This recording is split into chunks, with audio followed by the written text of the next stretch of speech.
Alhamdulillahirabbil alamin wa bihi nasta'inu ala umuri dunya waddin wa ala alihi wa ashabihi ajmain amma ba'du.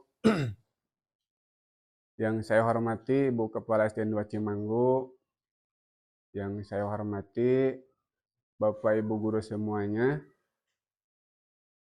Pertama, saya ucapkan terima kasih kepada Bapak Ibu semuanya yang telah rela hadir dan meluangkan waktunya untuk mendengarkan penyampaian materi terkait tugas akhir saya di PKG PJOK pada tahun 2024 ini. Kemudian yang selanjutnya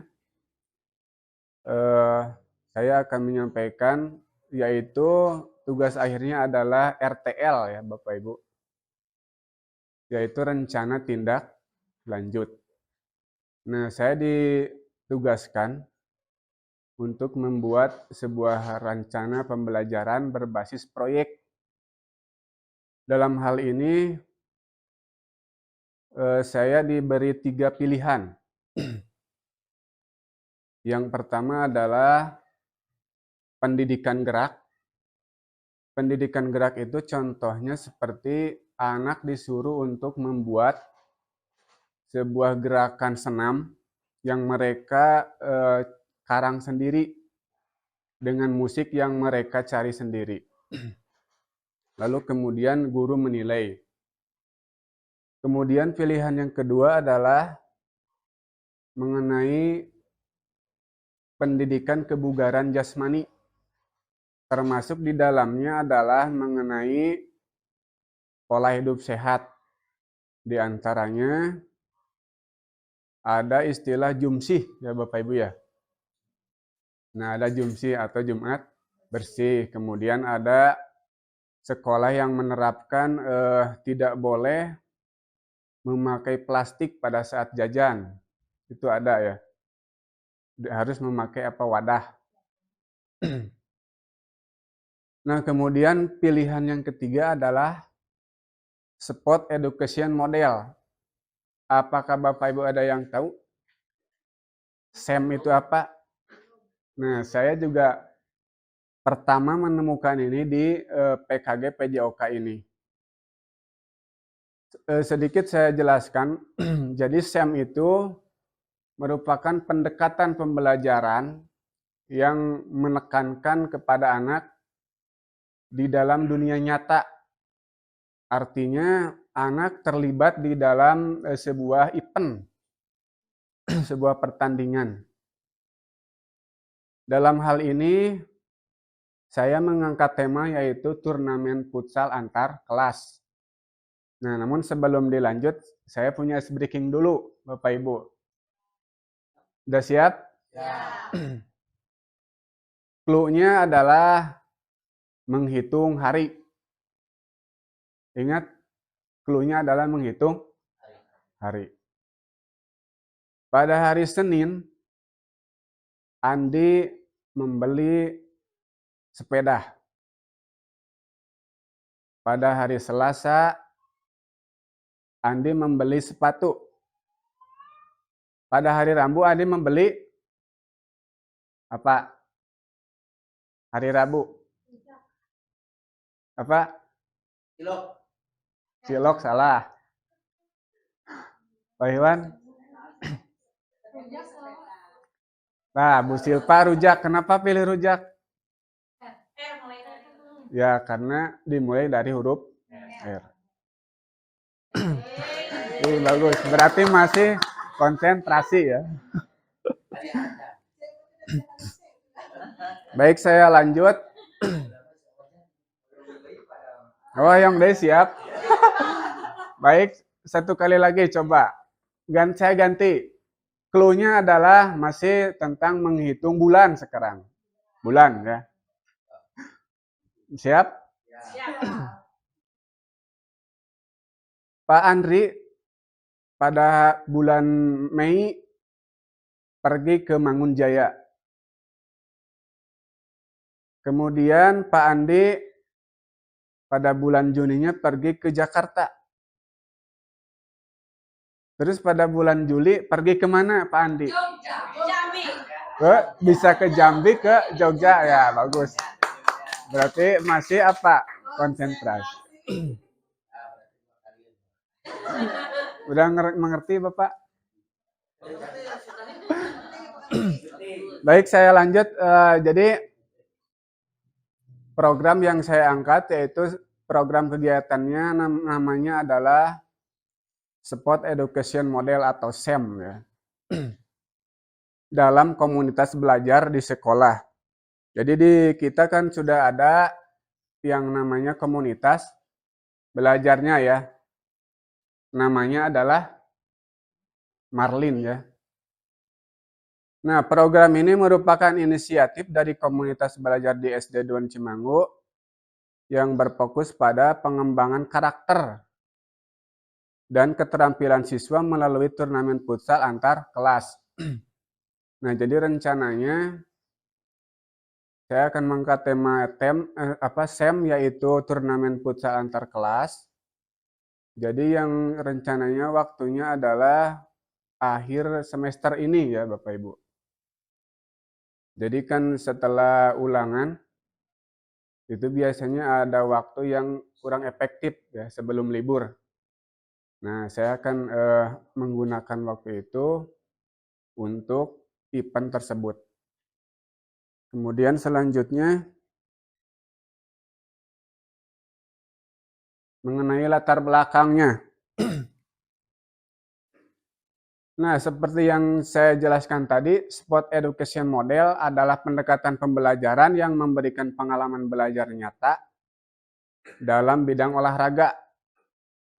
Saya mendorong kepemimpinan dan kolaborasi siswa, memberikan mereka kesempatan untuk merencanakan, melaksanakan, dan mengevaluasi sebuah program.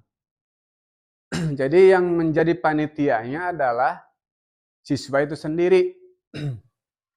Yaitu saya pilih kelas 6. Jadi kelas 6 yang menjadi panitia, lalu yang menjadi pesertanya adalah kelas 5 ke bawah. Kemudian mengenai kolaborasi guru dan siswa. Guru dan siswa bekerja bersama untuk merencanakan dan mengelola program. Latar belakang yang kedua, pembelajaran aktif. Siswa terlibat langsung dalam semua tahap program dari perencanaan hingga evaluasi.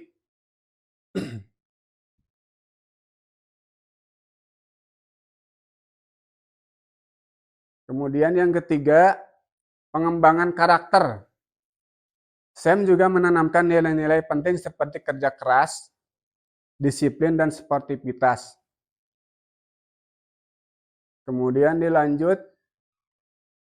mengenai tujuan program.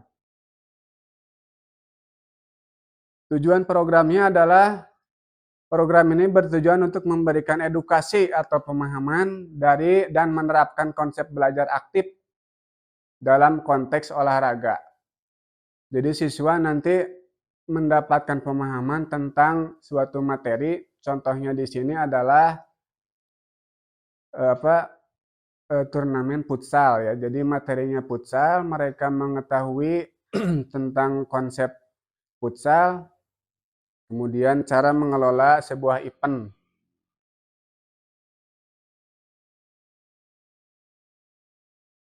Kemudian tujuan yang lainnya adalah termasuk pengembangan karakter, motivasi belajar, dan keterampilan siswa dalam bidang olahraga. Yang pertama adalah edukasi tentang penyelenggaraan pertandingan olahraga. Yang kedua, pengembangan karakter dan etika olahraga. Yang ketiga, meningkatkan motivasi belajar siswa. Yang keempat, pengembangan keterampilan dan pemahaman tentang olahraga futsal.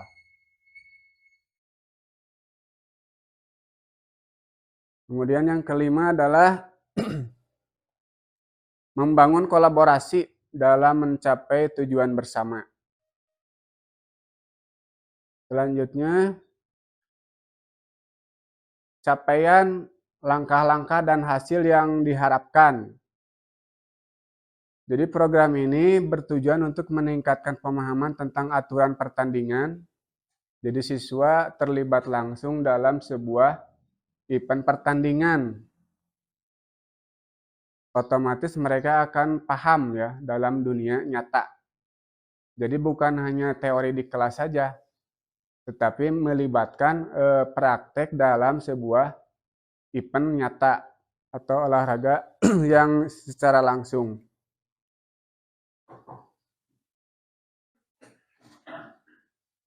Selain itu juga program ini bertujuan untuk mengembangkan peran dan tanggung jawab siswa dalam olahraga.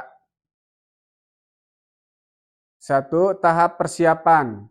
Tahap persiapannya adalah pembahasan teknis dari mulai penyusunan panitia, nanti ada yang menjadi ketua panitia, sekretaris, bendahara, kemudian seksi keamanan, kebersihan, wasit, dan lain sebagainya. Itu di tahap persiapan. Kemudian latihan pengelolaan waktu.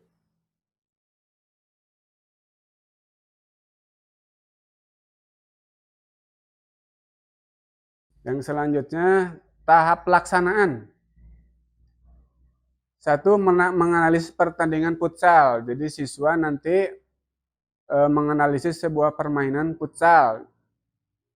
Yang kedua, penyelenggaraan pertandingan futsal dengan menjunjung tinggi sportivitas, yaitu di dalam hari pelaksanaannya. Kemudian yang ketiga, tahap evaluasi. Refleksi atas perencanaan, pelaksanaan, dan pengelolaan program. Yang kedua, pengumpulan umpan balik dari siswa. Jadi setelah persiapan, kemudian pelaksanaan, dan selanjutnya dievaluasi untuk event-event yang akan datang. Bagaimana kekurangan dari sebuah kegiatan. Nah, nanti dievaluasi untuk perbaikan ke depannya.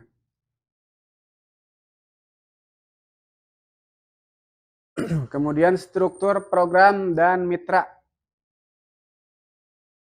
Program ini menargetkan seluruh siswa dari kelas 1 sampai kelas 6 SD 2 Cimanggu.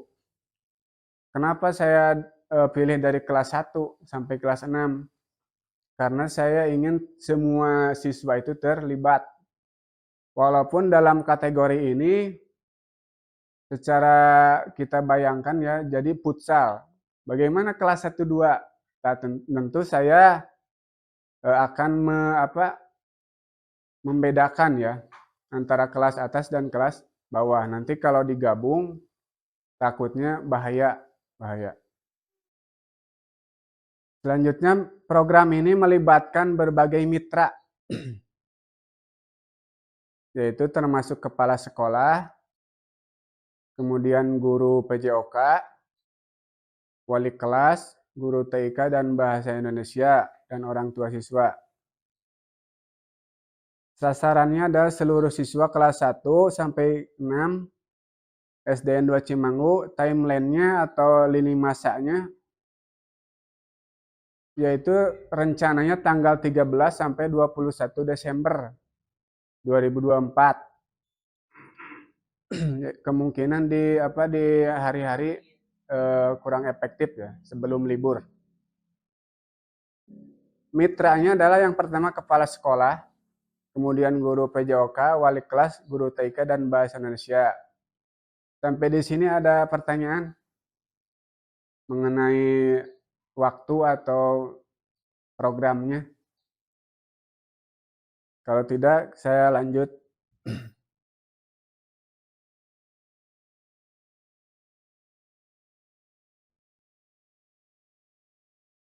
Nah, mengenai kapasitas yang dimiliki sekolah.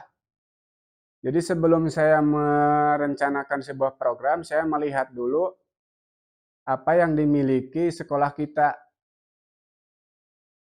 Jadi SDN 2 Cimanggu memiliki berbagai aset yang mendukung pelaksanaan program ini. Yang pertama aset manusia. Tentu aset manusia adalah kepala sekolah, kemudian guru kelas, guru PJOK, dan siswa. Atau bisa guru TIK. Untuk apa? untuk mendokumentasikan atau guru bahasa Indonesia untuk penyusunan sebuah program. Kemudian aset lingkungannya, kita punya di atas itu lapangan sepak bola atau lapangan sekolah ya, lebih tepatnya. Kemudian bola, walaupun satu, tapi ada lah. Kemudian fluid dan bendera. Dan masih banyak lagi yang lainnya sebetulnya. Cuman yang dimasukkan hanya itu. Kemudian aset finansialnya dari dana BOS ya. Dari dana BOS itu untuk misalkan hadiah ya. Kalau di PKG Luring saya, jadi kan SEM itu disimulasikan pada waktu itu. Nah, jadi sebetulnya anggarannya tidak terlalu besar. Jadi kita menggunakan bahan seadanya.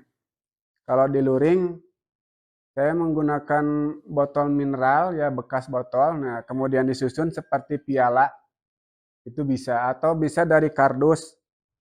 Atau ada juga yang kelompok lain membuat kalung ya dari makanan ringan. Itu bisa dilakukan. Kemudian selanjutnya mengenai rencana evaluasi, tentu sebuah program itu harus ada rencana evaluasi. Untuk apa? Untuk event-event yang akan datang. Evaluasi program dilakukan untuk menilai efektivitas program dan untuk perbaikan di masa depan. Jadi nanti akan kelihatan kelemahannya di mana, kelebihannya di mana. Evaluasi akan dilakukan melalui berbagai metode, termasuk pengumpulan umpan balik dari siswa. Jadi nanti siswa diberikan lembaran atau testimoni bisa tentang kegiatan tersebut. Kemudian refleksi guru dan evaluasi kinerja tim. Yang pertama adalah evaluasi tujuan pembelajaran. Nah, jadi di dalam kegiatan SEM ini, apakah tujuan pembelajarannya sudah tercapai atau belum gitu.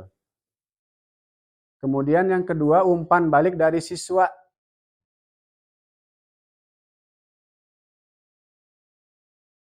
Umpan balik dari siswa mengumpulkan masukan dari siswa tentang program SEM. Jadi nanti siswa akan punya perasaan gitu yang dituangkan dalam kertas. Nah, itu dijadikan sebagai umpan balik. Apakah senang, gembira atau bagaimana? Kemudian refleksi dari guru. Guru melakukan refleksi terhadap perencanaan, pelaksanaan dan pengelolaan program. Kemudian selanjutnya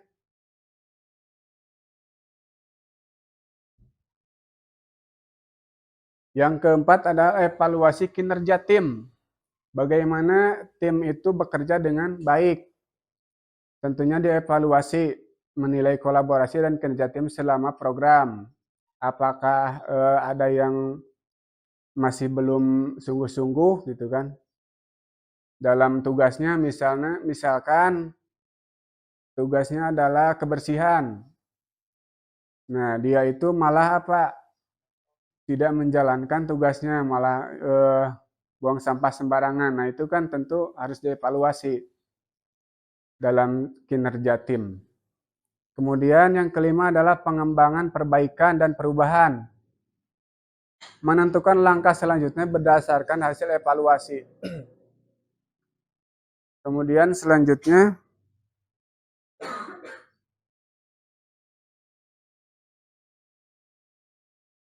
kemungkinan dan tantangan. Tentu setiap event itu pasti ada kemungkinan dan tantangan.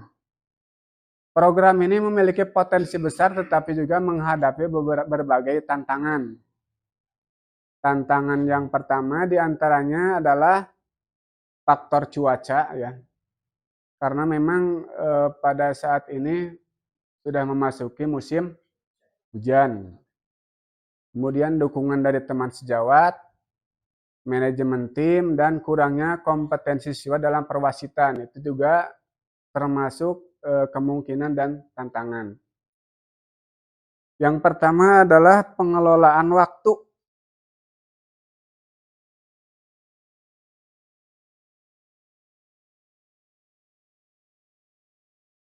Nah, pengelolaan waktu, keterbatasan waktu dapat menjadi tantangan dalam pelaksanaan program. Kemudian yang kedua adalah faktor cuaca. Cuaca yang tidak menentu dapat mengganggu pelaksanaan program. Misalkan dijadwalkan di hari Sabtu pagi. Nah, pada Sabtu itu turun hujan. Nah, itu kan tentu menjadi tantangan ya, kendala. Kemudian manajemen tim. Perbedaan kemampuan. Kemudian kepribadian dan konflik antar pemain dapat menjadi tantangan. Yang namanya anak-anak juga kan termasuk ketika sepak bola atau futsal tentu pasti ada konflik nu kasigeung nya. Nah, itu termasuk dalam tantangan. Kemudian kompetensi perwasitan. Kurangnya kompetensi siswa dalam perwasitan dapat menjadi kendala. Jadi kurangnya pemahaman wasit dalam dalam memimpin sebuah pertandingan itu pasti jadi kendala.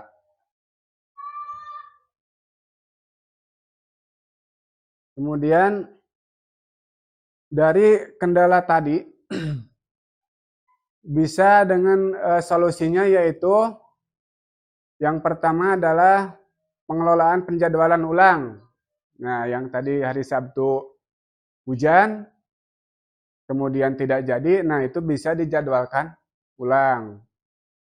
Kemudian pelaksanaan pertandingan dipadatkan, bisa dengan dipadatkan. Misalkan yang tadinya 2 hari harus beres, bisa dipadatkan menjadi 1 hari. Atau bisa juga dari waktu pertandingan, misalkan 2 kali 10 menit normalnya. Nah, bisa di 2 kali 5 menit atau 2 kali 7 menit ya. Kemudian yang selanjutnya membangun komunikasi efektif. Menyelesaikan permasalahan secara dini. Ketika menemukan sebuah permasalahan di lapangan, kita harus segera menyelesaikannya. Kemudian yang kelima adalah meningkatkan kompetensi siswa. Jadi ini hubungannya tadi mengenai perwasitan. Jadi yang menjadi tugas wasit, kita berikan arahan dulu, pemahaman atau di briefing. Supaya apa? Supaya lancar.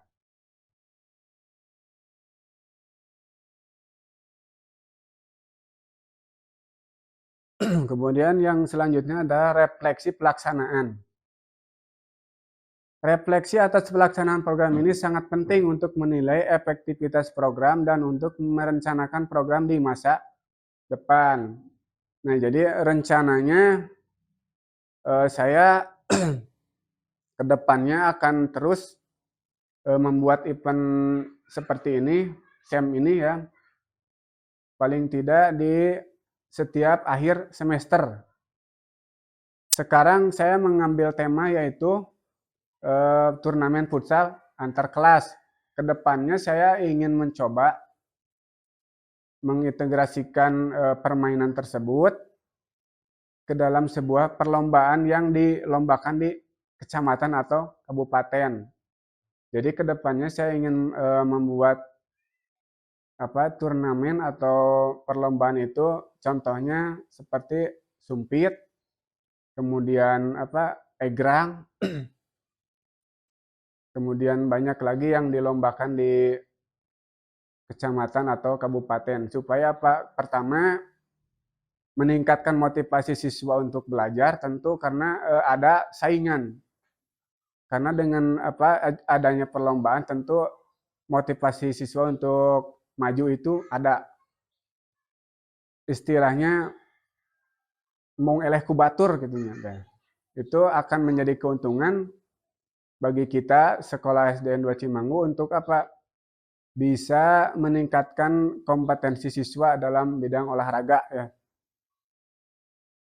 Kemudian refleksi dilakukan untuk mengidentifikasi kelemahan dan kelebihan program sehingga dapat diimplementasikan dalam kegiatan selanjutnya. Mungkin seperti itu Bapak Ibu. Ya, silakan ada yang mau bertanya terkait program yang saya ajukan ini. Ya, gimana Pak Iwan?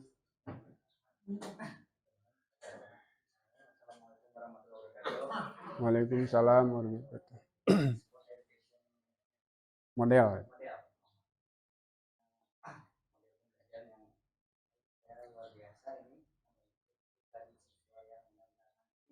Ya, betul. Pertanyaannya salah satunya terkait dengan tim-tim yang dibentuk, apakah dari masing kelas 1 ya, masing kelas itu terdiri dari tim atau nanti heterogen campuran kelas 6 dan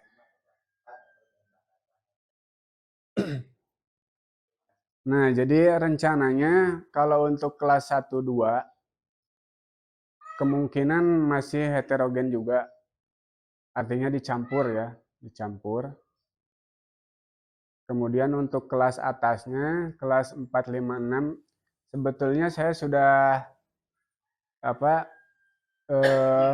berkoordinasi dengan siswa ya, terutama siswa kelas 5, 6. Jadi saya sudah membuat bagan sebetulnya. Pada bagan itu memang dipisah antar kelas, tetapi yang misalkan yang tidak kebagian saya alihkan ke kelas lain gitu. Misalkan gimana? Ya. Mungkin ada masukan. Siswa kelas 6 itu untuk kepanitiaan difokuskan ke kelas 6. Kan karena jumlah siswa kita terbatas, apakah yang wasit itu juga ikut main atau tidak nantinya gitu anak-anak. Nah, kalau untuk kepanitiaan diharapkan tidak menjadi pemain ya.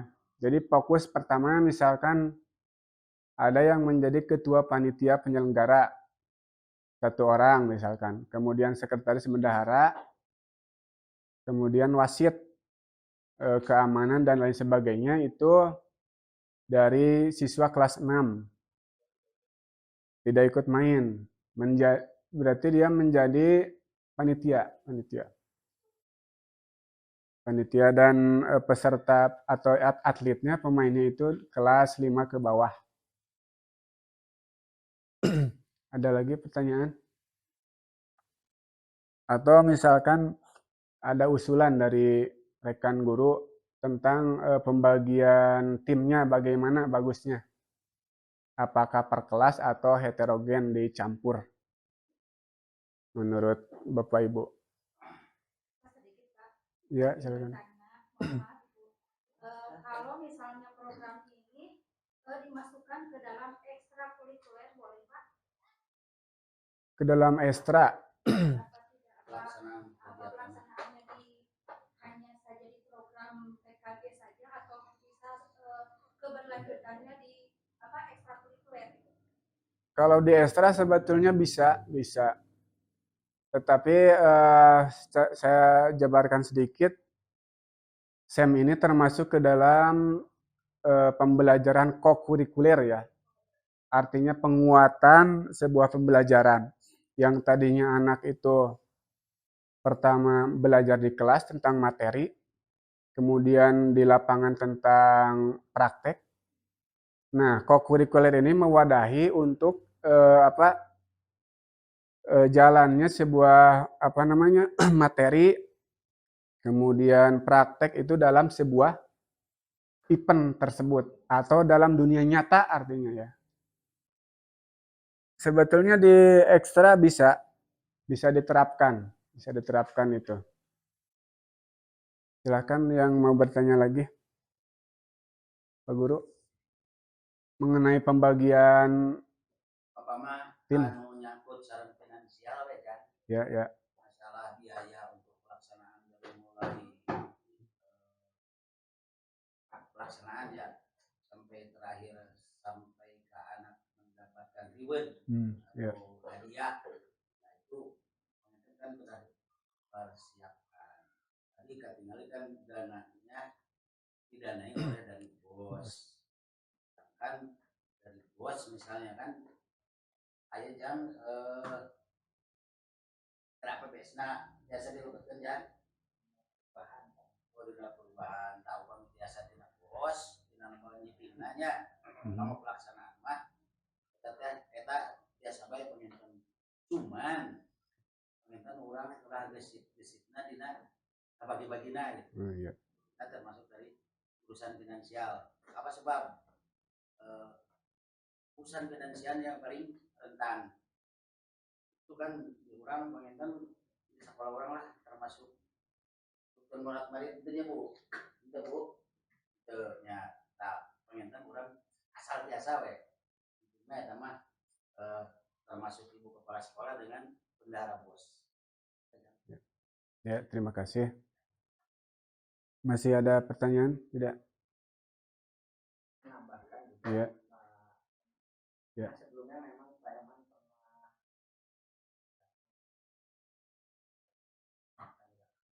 ya.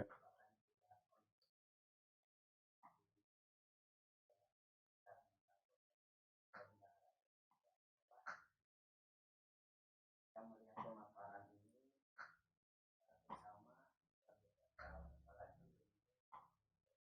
bersama apalagi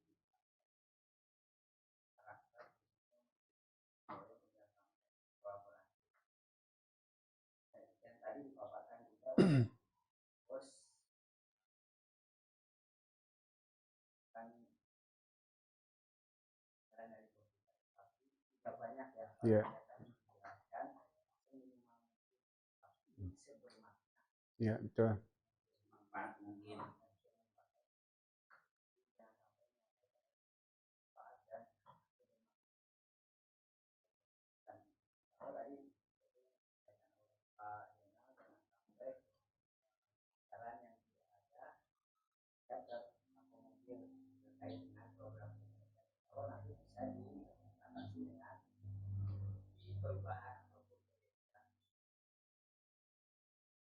Dari cara keuangan proposal Ya.